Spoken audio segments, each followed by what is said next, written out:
Hello, everyone, and welcome back. Tonight, I'm bringing you a collection of chilling stories from the heart of the Appalachian Mountains, where generations have whispered of things best left undisturbed. These ancient ridges are older than recorded history, older than the towns that cling to their valleys, and some say older even than memory itself.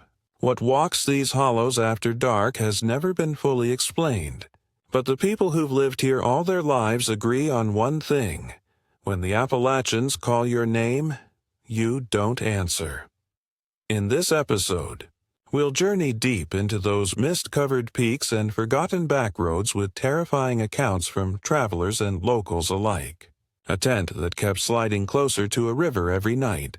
A child's laughter that led a hiker into the woods, though no child ever came out.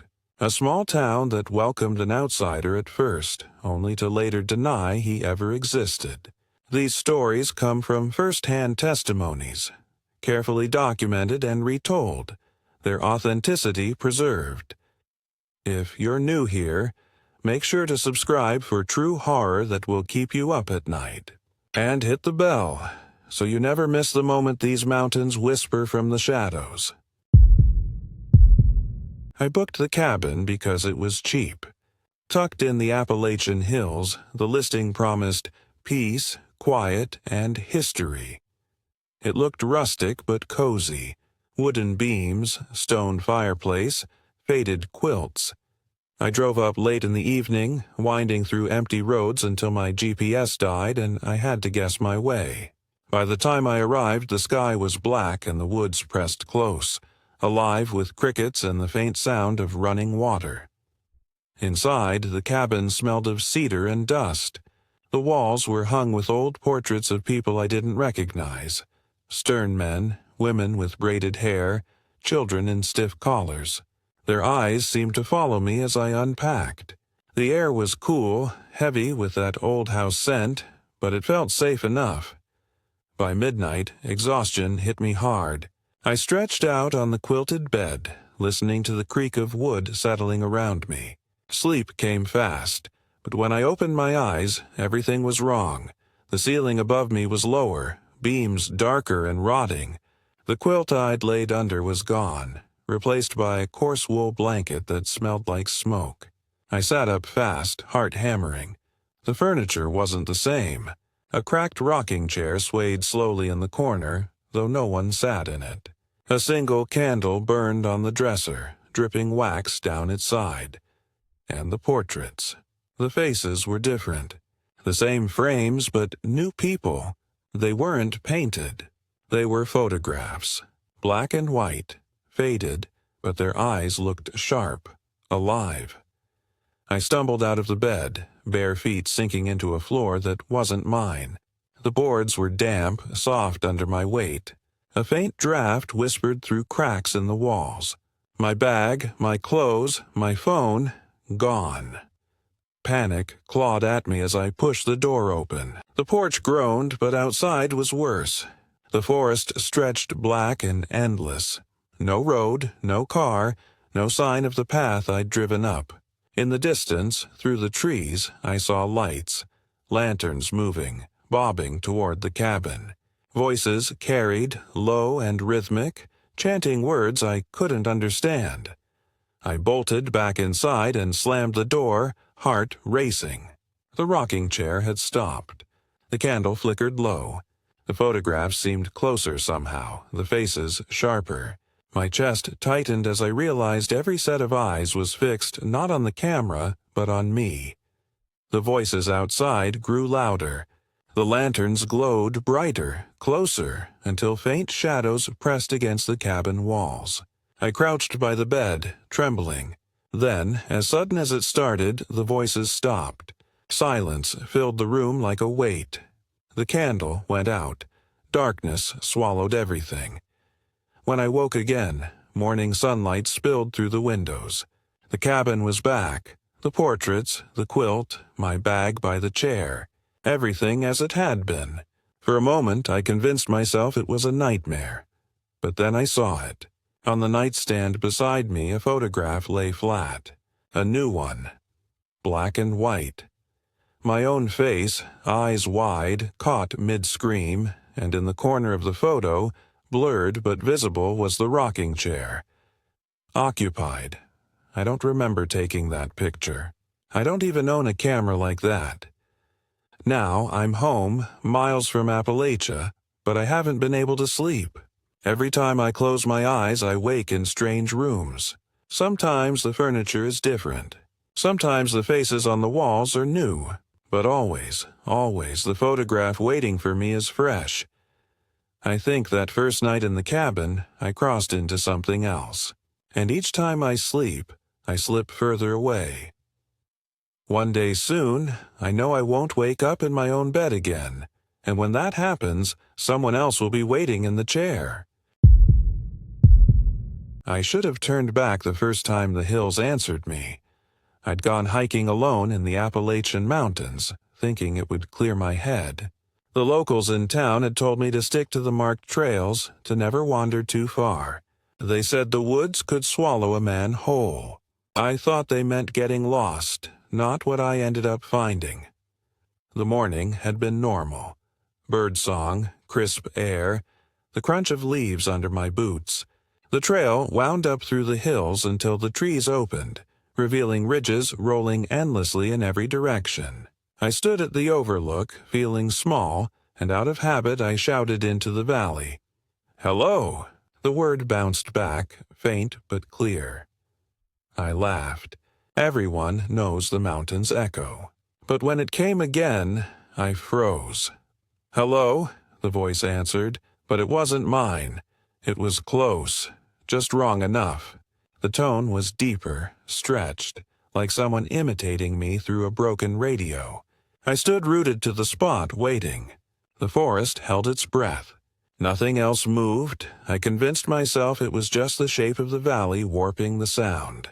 But as I hiked further, unease stuck with me.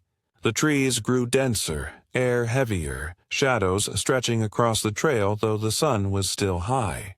I tried to ignore it, humming under my breath. That's when it happened again. "Is anybody out here?" I called, partly joking, partly desperate to shake the dread. The echo came back slow, dragging the words. "Anybody out here?" Then, after a pause, it added something I never said. "I see you."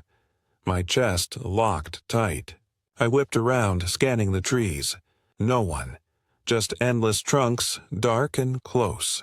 I told myself I'd imagined it, that I was tired. But my hands wouldn't stop trembling. I picked up my pace, boots pounding the dirt. The air smelled damp now, like rotting leaves and stagnant water. Every bird call had gone silent. My own breathing sounded too loud. By late afternoon, the trail forked. I didn't remember seeing it on the map. One path sloped gently downhill, the other twisted steeply into darker woods. I chose the downhill. Halfway down, I heard my voice again. Not an echo. A response. "You're going the wrong way." It was whispered right behind me. My stomach dropped as I spun, but the trail was empty. The trees leaned heavy overhead, branches tangled like arms. My throat closed. I bolted, stumbling, scraping my hands on bark as I clawed forward. When I finally broke through into a clearing, the sky had dimmed, though my watch swore it was only 4. At the center stood a pile of stones, stacked taller than me. Old, weathered, smeared with moss. I collapsed against a log, gasping. Then I heard it. My own voice, circling the clearing. "Help." The word repeated, bouncing between the hills, but each time it changed. Deeper, wetter, more desperate. "Help me, please. Don't leave." I pressed my hands over my ears, rocking, but the voices drilled through. My own tones twisted into begging, into rage, into something animal. Then, one last time, a whisper, clear and close. "You're mine now." The woods erupted with silence. Even my breathing seemed stolen. I ran without knowing where. Branches whipped my face, roots clawed my ankles. Every time I stumbled, I swore I felt something brushing my shoulder. Cold, damp, not air, but presence. When I burst back onto the main trail, the sun was gone. Night clung to the hills. My flashlight beam shook wildly, cutting across trunks that all looked the same. I forced myself forward, refusing to stop until finally I saw the glow of my car through the trees. I drove faster than I should have, tires skidding on gravel, heart hammering. By the time I reached my motel, I was drenched in sweat. I locked the door, shut the curtains, tried to convince myself I was safe. But the echoes didn't stop. That night, as I lay in bed, a faint voice rose from the walls. My voice. "I see you." I shot up, flicked on the lamp, but the room was empty. The sound came again, from the bathroom this time. "Don't leave." The mirror fogged, though the air was cold. Across the glass, traced in condensation, were words I never wrote. "You're mine now." I packed and left before dawn, driving hours until the mountains disappeared in the rear view. But it didn't matter, because last night in my apartment states away, I dropped a cup in the kitchen. The shatter rang sharp, and over the sound, the hills answered back through the walls. Help. Then quieter. Please. And finally, stretched long and wrong, "You're not home." The words keep coming, no matter how far I go. The echoes follow me, twisting, learning, saying things I never said. And every time, they sound less like me and more like something else, something wearing my voice like a mask. I know one night soon, when I call out in fear, the mountains won't just echo me back, they'll answer, and I'll have no way to tell if it's still my voice at all. I wasn't supposed to be in that part of the hills. I'd come to Appalachia chasing family history. My grandmother used to tell me we had mountain blood, that her great-grandparents came from a hollow tucked so deep into the ridges that outsiders never found it. She warned me not to go looking, said those people were buried where they belonged. I always assumed it was superstition, until I found a brittle letter in her belongings after she passed. The letter spoke of a cemetery, hidden past the ridge, where the stones remember more than they should. There was no map, just landmarks, a crooked oak, a creek that sings, a ridge that splits into two. I thought it sounded like folklore. Still, I went. The trail was barely there, just deer path through brambles. By afternoon, the woods swallowed me whole. No signal, no sound but the constant hum of cicadas. The air grew colder the higher I climbed. I finally spotted it. The crooked oak, its branches twisted like a claw. The creek followed, its water bubbling louder than it should, almost like words. My chest tightened. Past the ridge, the trees thinned into a clearing. That's where I saw them. Headstones. Dozens. Old and crooked, some half-buried, others cracked down the middle. Moss crawled over names, lichen obscured dates. The place was wrong. Too quiet. Even the cicadas had gone silent. I knelt by the first stone, brushing dirt away. My stomach dropped. It was my last name. I moved to another. And another. The same. Not just my last name, my family's first names too. My father, my aunt, my grandmother, all etched into stone decades older than their actual births. My knees buckled. I stumbled back, breathing fast. The stones weren't random. They were all my family, past, present, alive, dead. Some I didn't even recognize, but the bloodline was clear. One stone near the center was newer, cleaner, the letters deep and sharp. I stepped closer, dread coiling in my gut. It was my name. Not just my name.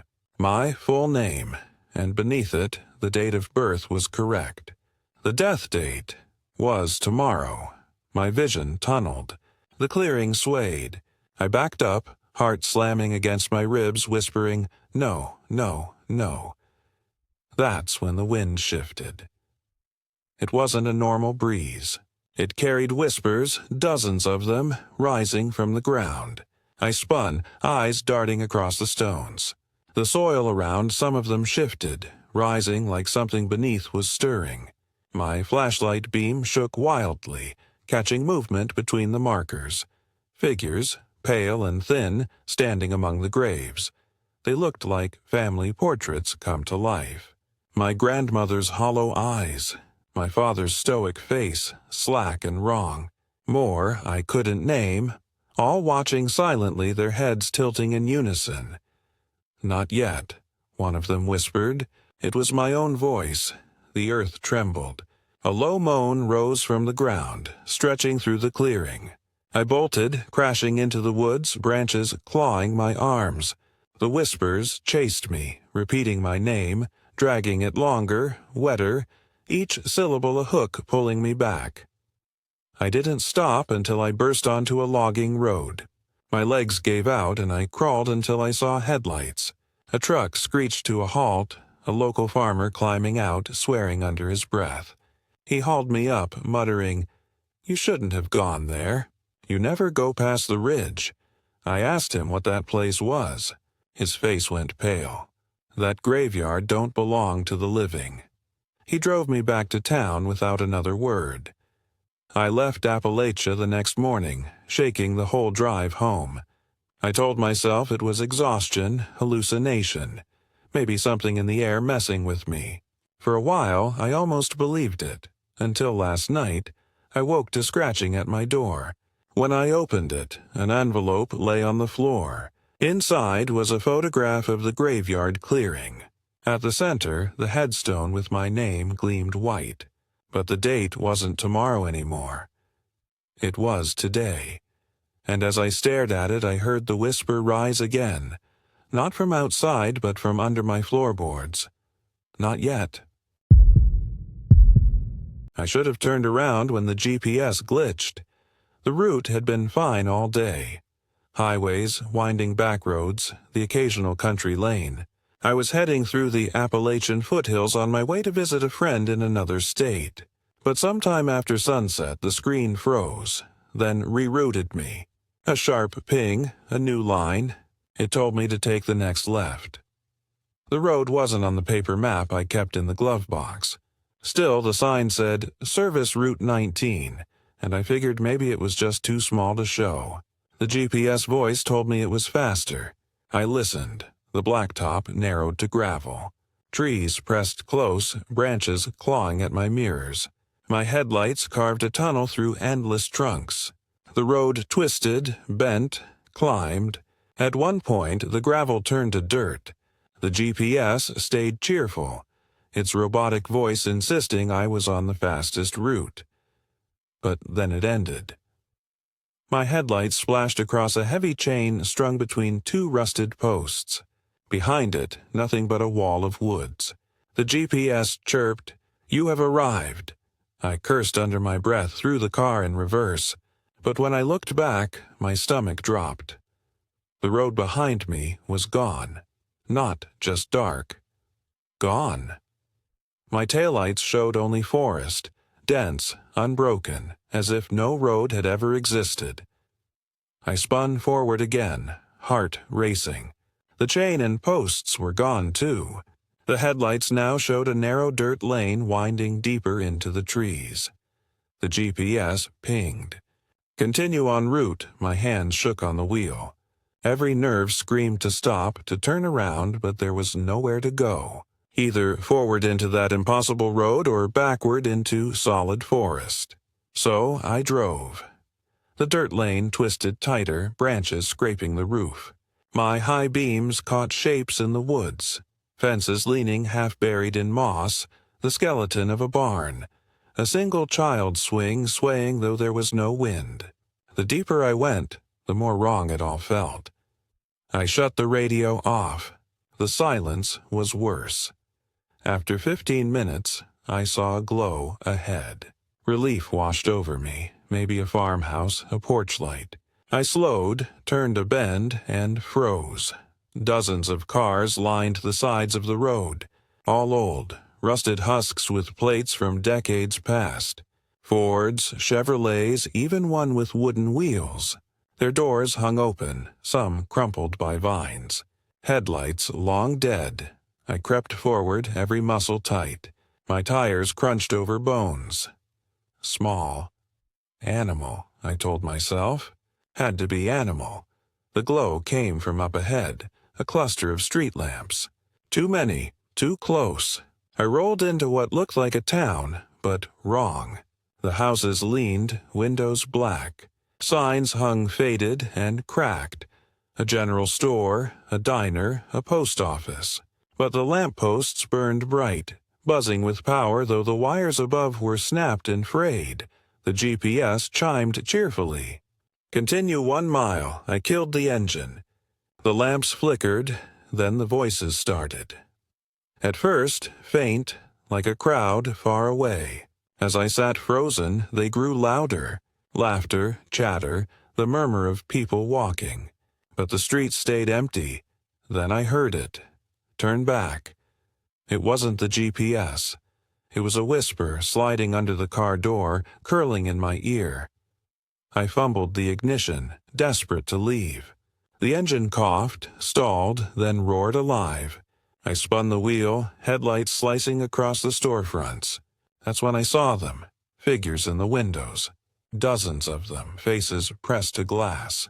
Pale, gray, eyes too wide. They didn't blink, didn't breathe. Just watched. The GPS beeped. In 500 feet, arrive at destination. I slammed the car into drive, tires skidding as I tore down the lane. The figures didn't move, but in my mirrors they seemed closer, leaning out of doorways, stepping into the road, heads turning as I fled. I drove until my hands cramped on the wheel. The lamps vanished behind me, swallowed by trees. The road narrowed again, darker, tighter. Just when I thought I'd never get out, my headlights hit pavement. A real road. A yellow line. I braked hard, chest heaving. Behind me, the dirt lane was gone. Only woods. My GPS screen was blank. I pulled into the nearest town, shaking. The clerk at the gas station frowned when I asked about Service Route 19. "Ain't no such thing," he said flatly. "Don't go looking for it." I left that night, driving straight through till morning. I thought I'd escaped, but yesterday my phone chirped. GPS open, though I never touched it. A new route waiting. The destination read, "Continue to dead end." And the worst part, when I tapped the screen, the map zoomed in. It showed my street. My house, the road leading straight to me. I only meant to spend one night there. My car had broken down on a back road in the Appalachian Hills, miles from the nearest town.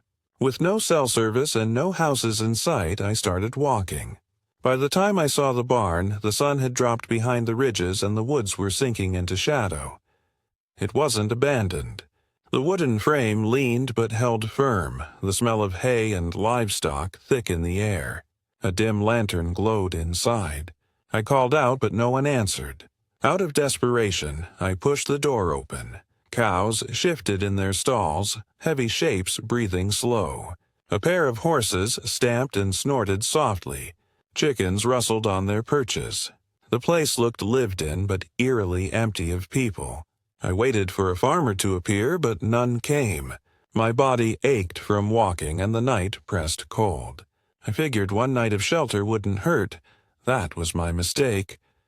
I spread my jacket on a bale of hay and lay down. The barn creaked in the wind, dust floating in shafts of lantern light. Just as I started to drift off, I felt it, that prickling sense of being watched. I opened my eyes and froze. Every animal in the barn was staring at me. The cows had turned in their stalls, heads angled unnaturally far, eyes wide and glassy. The horses stood still, ears pinned, their dark eyes locked on me. Even the chickens sat silent on their roosts, necks twisted, beady eyes glittering. I laughed nervously, whispering, "Okay, that's creepy." But the sound died quick. None of them moved. None of them blinked. Minutes stretched. My heart thudded.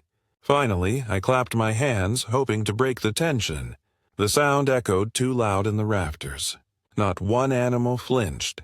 Then the cow nearest to me exhaled, long and slow. But it wasn't just breath. It sounded like a word. My name. I bolted upright, hay scattering. The cow's jaw shifted, but its eyes never blinked.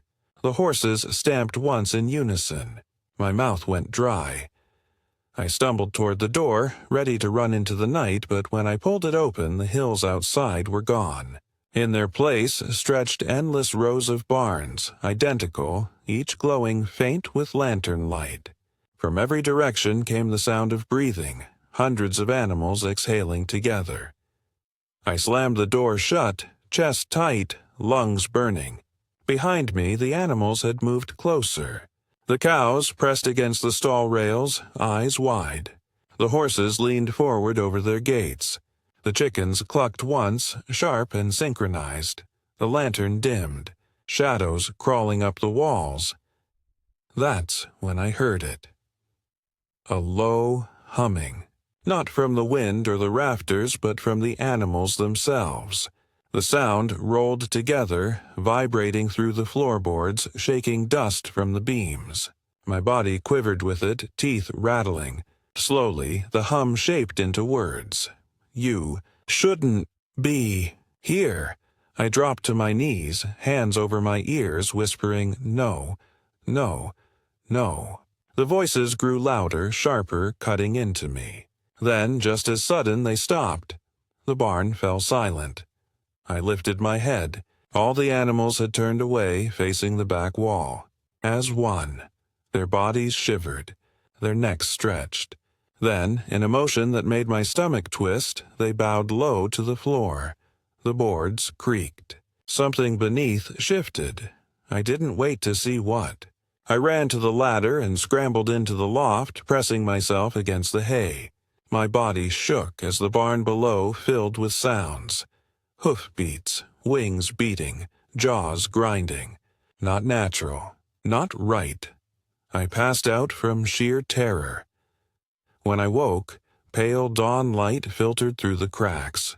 The barn looked normal again. The cows chewed hay, the horses shifted lazily, the chickens pecked the straw. None looked at me. None seemed strange. I stumbled out, desperate for open air. The hills were back, the endless barns gone. My car sat by the fence as if it had never broken down. I drove without looking back. I told myself I'd imagined it. Sleep deprivation.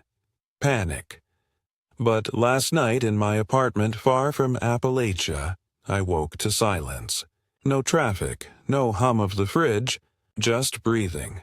Heavy, slow, surrounding me. When I sat up, my heart froze. Every picture on my wall, family portraits, landscapes, posters, had shifted. Faces, trees, even printed figures, all staring straight at my bed. And beneath them, faint and steady, a hum vibrated through the floor. You shouldn't be here. The first time I heard it, I thought it was just the wind.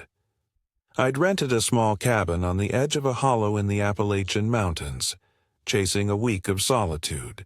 The locals at the gas station had warned me about the singing, but they laughed when they said it. "Don't let it spook you," one man chuckled. "Harmless." Another added, "It's just the hills. They sing sometimes." That night, lying on the creaky mattress, I understood what they meant. It started faint, a low hum threading through the trees. At first I thought it was distant church music, carried on the air. But there was no rhythm, no words I could make sense of, just voices layered together, soft and constant. Men, women, children, all weaving into a sound that seemed to crawl under my skin. The cabin windows rattled with the vibration. The hair on my arms stood up. Still, I repeated what the locals said. It's harmless. The second night, the voices grew louder. They swelled like a tide, filling the hollow until every beam of the cabin seemed to hum. I pressed my ear to the window, certain I'd hear where it came from. The sound drifted from everywhere at once, behind the hills, under the ground, through the trees. This time I thought I heard fragments. Words blurred, stretched, broken, but almost familiar. My chest tightened. I told myself it was imagination. By the third night I couldn't ignore it.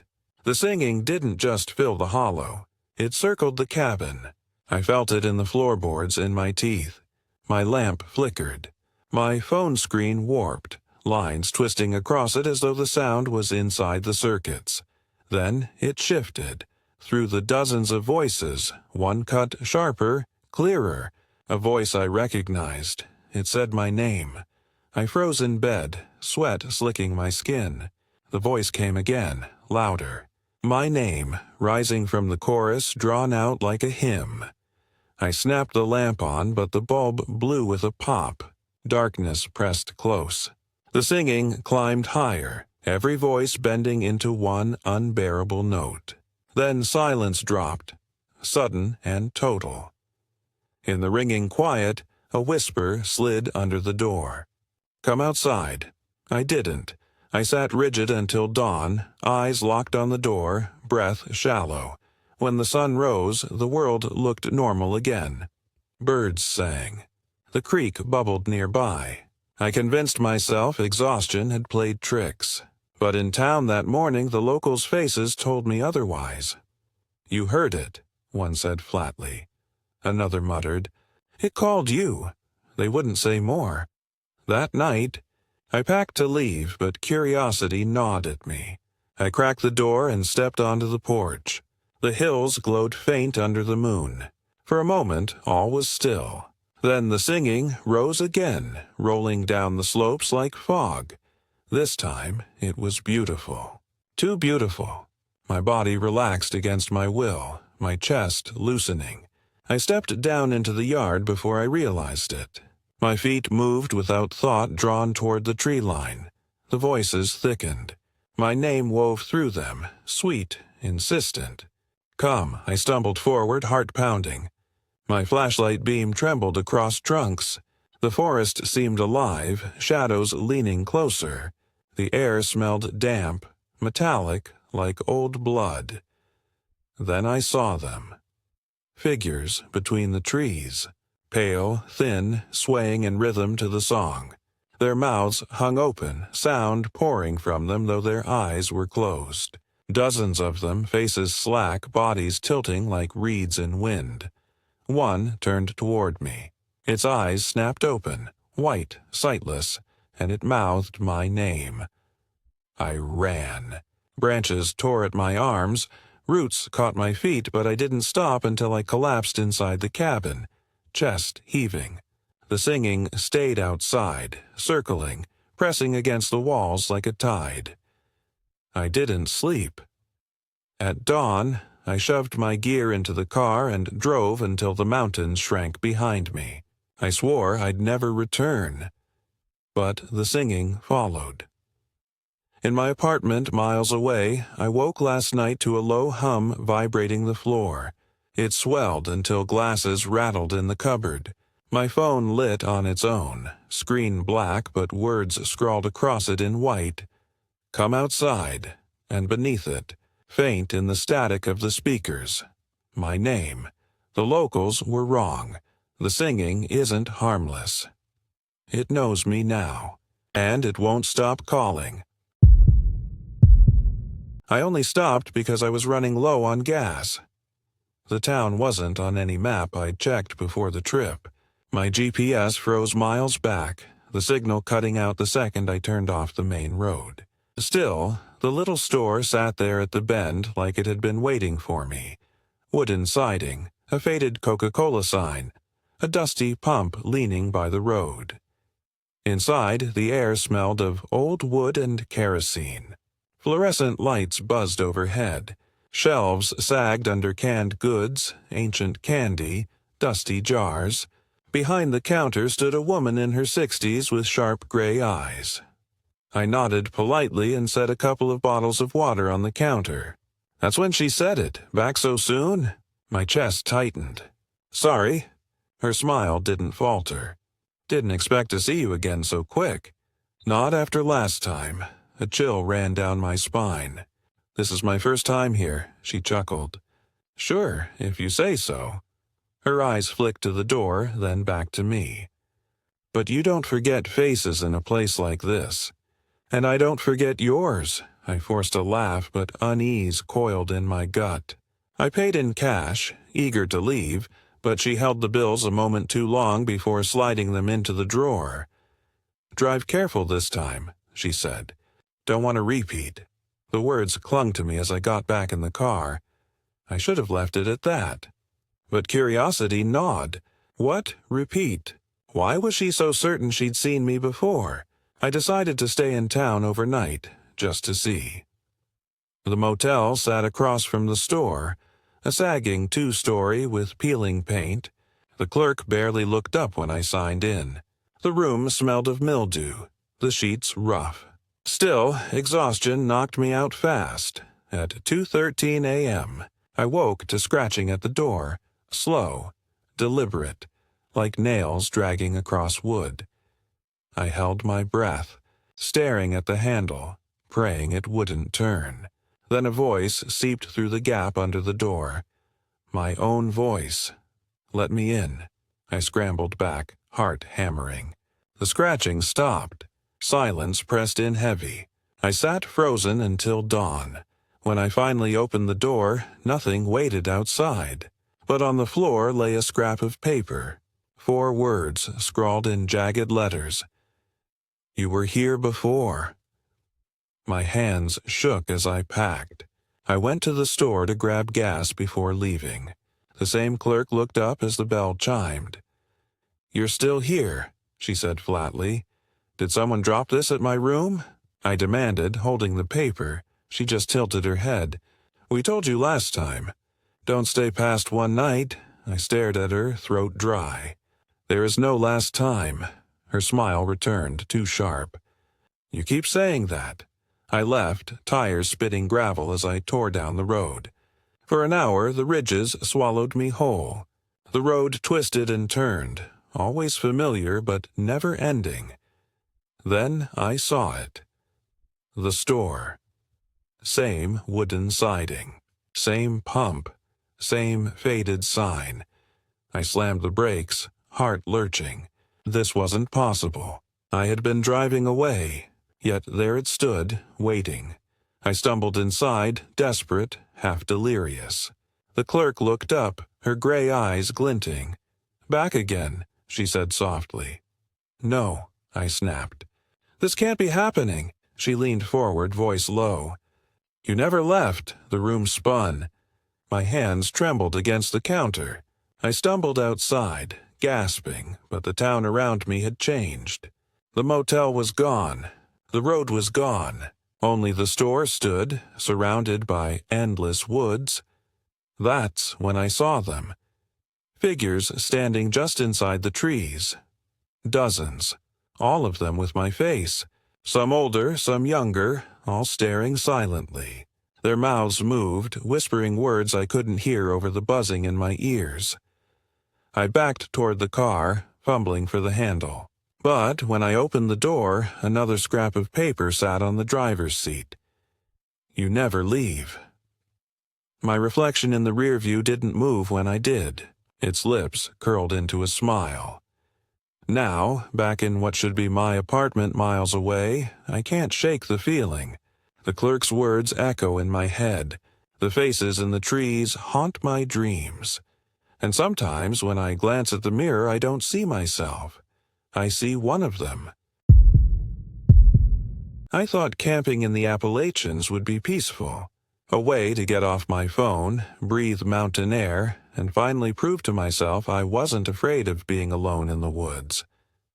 The first night seemed normal. I pitched my tent a safe distance from the river that cut through the hollow.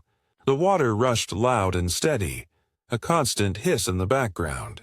I cooked noodles on my little stove, listened to owls call across the trees, and crawled into my sleeping bag by 10. When I unzipped the flap in the morning, my stomach dropped. My tent wasn't where I'd set it. The river, which had been maybe 30 yards away, now flowed just beyond the flap, no more than 10 feet from me. At first, I thought I was imagining it, but the dry outline in the dirt where I'd pitched the tent was obvious, empty now, further up the bank. I told myself I must have misjudged the distance. Still, unease crept in as I boiled coffee and forced myself to ignore the rushing water. The second morning, it happened again. I woke to the roar of the river louder than before. When I stepped outside, my tent sat nearly at the edge. Pebbles shifted beneath my boots as I looked down at the current, fast and dark. The old outline was still visible farther back, empty and abandoned. Panic started to stir in my chest. Tents don't move on their own. That night I staked it deeper, double-checked every line, tied it off to roots. I lay awake for hours, ears straining against the constant river hiss. Around 2, I swore I heard something sliding in the dirt outside. A slow drag. I held my breath until exhaustion pulled me under. The third morning nearly stopped my heart. The tent sat on the riverbank itself, half the flap dangling over water. When I unzipped it, mist clung to the opening, damp and cold. My breath fogged in front of me, and there were marks. Long, bare footprints pressed into the soil all around the tent. Toes splayed, heel deep. They circled me like someone, or something, had dragged the tent down by hand. I wanted to leave, but the trail back twisted for miles, and part of me still clung to reason. Maybe the riverbank was eroding. Maybe I was panicking. That night I didn't sleep. I lay rigid, clutching a flashlight, every nerve straining. Around midnight the sliding came again. Soil shifting, rope creaking. My tent tilted. My chest seized as I flicked on the light. The beam cut through the nylon, illuminating shapes outside, not animals. Not people. Tall, thin silhouettes stood along the bank, heads bent, hands pressed to the fabric. Their fingers dragged slow across the walls of my tent, pulling. I froze, too terrified to breathe. One leaned closer. Through the thin nylon, I saw its face. It was mine, my own features, pale and warped, staring back at me. Lips moving, whispering words I couldn't hear over the river. I squeezed my eyes shut and prayed until dawn. When I finally dared to look, the figures were gone.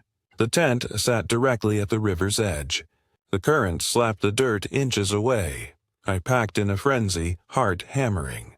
But when I hoisted my bag, something caught my eye. A new footprint, deep and clear, leading straight into the river. The water swallowed it, frothing, as though something had stepped inside. I left that morning, stumbling back down the trail, half delirious. By the time I reached my car, I was shaking so hard I dropped the keys twice. I swore I'd never come back, but the river followed me. The first night back home, I woke to the sound of rushing water. My apartment sits in the middle of the city. No streams, no creeks. Yet the roar filled my room, steady and suffocating. I staggered to the kitchen and my socks squelched on the floor. A thin stream of water trickled from under the bedroom door. When I opened it, my bed was soaked. Sheets twisted, mattress damp, a faint current swirling across the floor. And there, beside the frame, muddy footprints. Bare. Toes splayed. I cleaned, dried, convinced myself it was a burst pipe. But last night I woke to cold mist curling through my apartment. The sound of rope creaking, and when I turned toward my bed, it had shifted 3 feet closer to the window. The river always takes what it wants, and now it wants me. When I first rolled into that Appalachian town, I felt lucky. My car had overheated climbing the ridge and smoke was curling from under the hood. Just when I thought I was stranded, The trees opened onto a valley. A neat little town sat there like something from an old postcard. White church steeple, general store with rocking chairs out front, kids playing near the fountain. People waved as I coasted down Main Street. An older man in overalls pointed me toward a mechanic. The mechanic patched me up cheap, smiling the whole time. At the diner, the waitress poured coffee before I asked. The sheriff himself stopped by to say hello, joking about how outsiders don't usually find us. I felt welcome. Too welcome, maybe. By nightfall, I checked into the motel. The clerk slid me a key before I even said my name. "Room 4, she said warmly. "Sleep well." That should have been my first warning. The next morning, I walked to the diner again. The bell chimed, but nobody looked up. I sat at the same stool. After a long minute, the waitress frowned. "Can I help you?" I forced a smile. "Yeah, same as last night. Eggs and bacon?" Her eyes narrowed. "You must be mistaken. I've never seen you before." My stomach tightened. "I was here yesterday." "You served me." She shook her head firmly. "No, sir. You weren't." Laughter and chatter carried on around me, but no one met my eyes. No one spoke to me. At the motel, my room was gone. The door to room 4 was locked, curtains drawn. The clerk glanced at me like I was a stranger. "We don't have any vacancy," I stammered, "but I stayed here last night." "You gave me the key." Her expression hardened. "No, you didn't. The key in my pocket burned cold. I hurried back to my car. The hood was cool, engine fine, but the driver's seat was empty. No bag, no map. My things had vanished. By sunset, panic pressed in. I tried asking directions at the gas station. The attendant stared through me like I was invisible. "We close soon," he muttered and turned the lock. I walked the streets as night fell. Lights glowed in windows, families gathered at tables, music drifted from porches. Every house looked lived in. Every face turned away the second I drew near. My reflection in the store windows shimmered faint, pale, like I wasn't fully there. That night I curled on a bench near the fountain, too shaken to sleep. Around 3 a.m. I woke to footsteps. Figures ringed the square. Men, women, children, all watching silently. The sheriff stepped forward, lantern in hand. His face looked different now. Cold. "You weren't supposed to stay," he said. What do you mean?" My voice cracked. "You're not meant to exist here." The figures closed in, heads tilting in unison. I bolted, sprinting down alleys, lungs burning. Somehow, I broke through the trees. Branches whipped my arms, roots snagged my shoes, but I didn't stop until headlights cut through the dark. A truck slowed, the driver leaning out. "Need a ride?" he asked kindly. Shaking, I nodded. "Please, just anywhere but here." He frowned. "Here, son, there's nothing back that way. Just woods. Been woods for 100 years. My throat closed. I looked back. No town. No church steeple. Just endless trees. I made it home, or at least I think I did. My apartment feels different now. Neighbors don't greet me. Coworkers pause when I speak, eyes sliding past like they don't see me. My reflection in mirrors lingers a second too long, like it belongs more to them than to me. Sometimes, late at night, I hear the sheriff's voice outside my window, low and steady. "You weren't supposed to stay. And I know one day soon, no one will admit I ever existed at all." The first time I heard the laughter, I thought it was a bird. I was hiking deep in the Appalachian woods, miles from any marked trail. The map said there were old homesteads out here, long abandoned, and I wanted to see what was left. My boots crunched over dead leaves, the air thick with damp moss and pine. Then, from ahead, a high-pitched giggle floated through the trees. I froze. It was unmistakable. A child's laugh. At first, I felt relief. Maybe someone else was nearby. But then it hit me. I hadn't seen another hiker all day. This was the middle of nowhere, no roads, no houses. I called out, "Hello? You okay?" The laughter came again, closer this time. Against every ounce of instinct, I followed. The woods grew darker as the trail thinned into nothing. Branches clawed my jacket, roots tangled my steps. Every few minutes the giggle would echo, always just far enough to keep me moving forward. Once I swore I saw a flash of pale skin between the trees, small legs darting out of sight. "Hey," I called. "Wait up." The giggle answered sing-song, but no footsteps. After an hour, the forest changed. The air grew cold, damp, like I'd walked into a cellar. The birds had gone silent. My breath fogged in front of me. That's when I realized I didn't know where I was. The map in my pack meant nothing now. Still, the laughter kept tugging me deeper. Finally, I broke into a clearing. At the center stood a cabin. Rotting roof, broken windows, vines strangling the frame. The giggle bubbled from inside. I approached slowly, heart pounding. The door sagged on its hinges. I pushed it open, empty. Dust swirled in my flashlight beam. Floorboards warped with age. A child's toy, a wooden horse, lay in the corner, splintered and moldy. The giggle came again, but this time it came from behind me. I spun. No one, only trees pressing tight against the cabin's walls. My chest heaved. My skin prickled with cold sweat. I shouted, "Who's there?" The woods answered in a chorus, my own voice. "Who's there?" The words bounced, but not like an echo.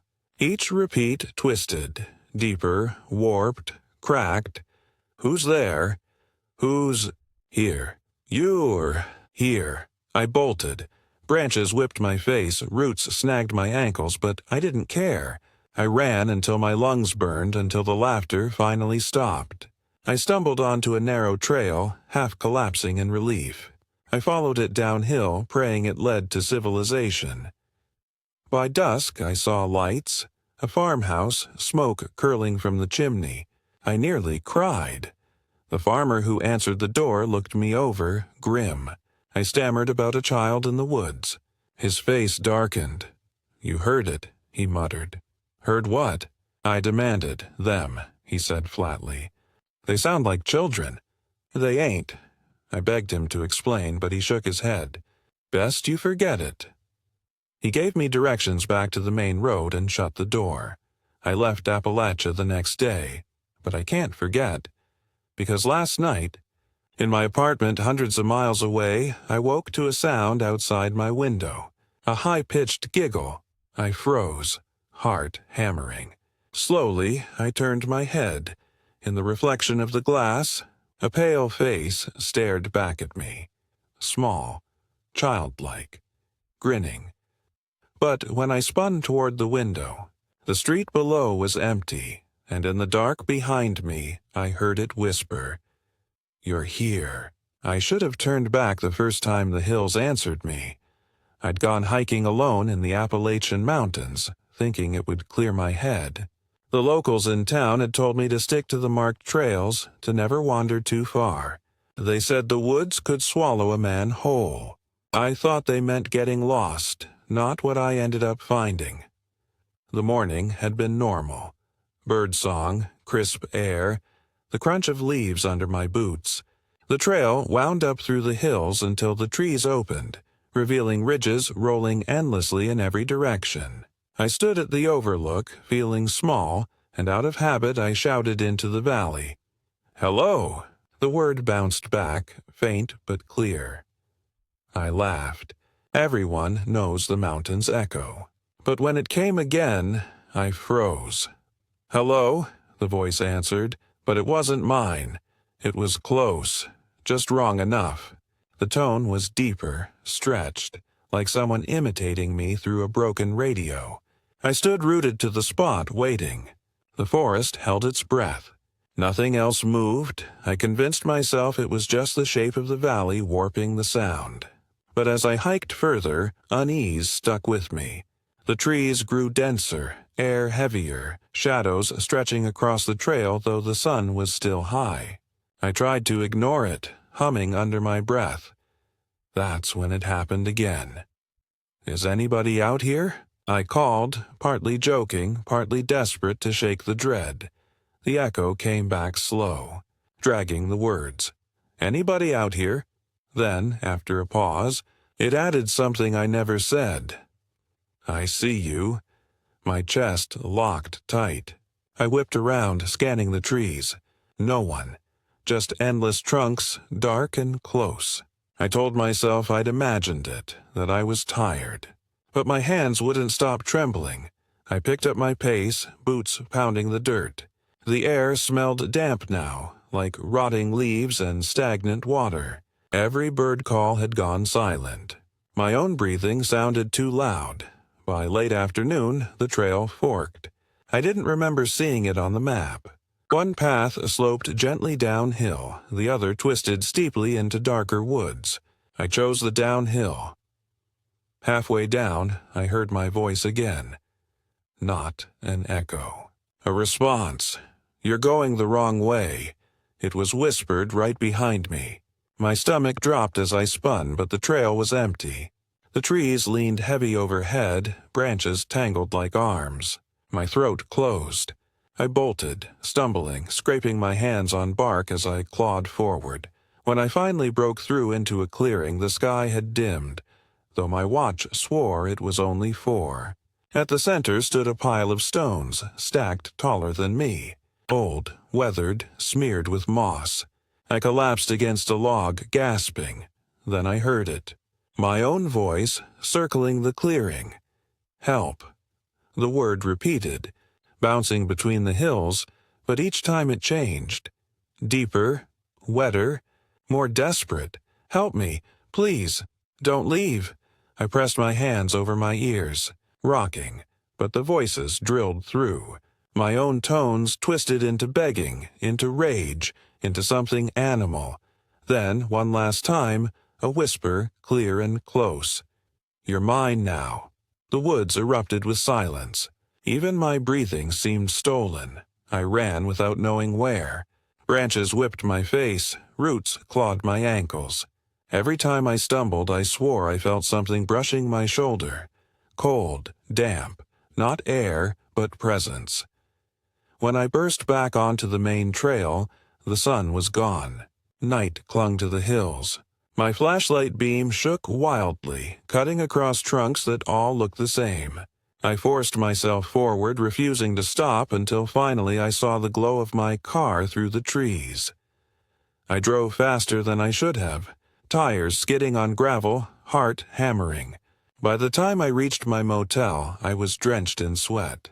I locked the door, shut the curtains, tried to convince myself I was safe. But the echoes didn't stop. That night, as I lay in bed, a faint voice rose from the walls. My voice. "I see you." I shot up, flicked on the lamp, but the room was empty. The sound came again, from the bathroom this time. "Don't leave." The mirror fogged, though the air was cold. Across the glass, traced in condensation, were words I never wrote. "You're mine now." I packed and left before dawn, driving hours until the mountains disappeared in the rear view. But it didn't matter, because last night in my apartment states away, I dropped a cup in the kitchen. The shatter rang sharp, and over the sound, the hills answered back through the walls. "Help." Then quieter. "Please." And finally, stretched long and wrong, "You're not home." The words keep coming, no matter how far I go. The echoes follow me, twisting, learning, saying things I never said. And every time, they sound less like me and more like something else, something wearing my voice like a mask. I know one night soon, when I call out in fear, the mountains won't just echo me back, they'll answer, and I'll have no way to tell if it's still my voice at all.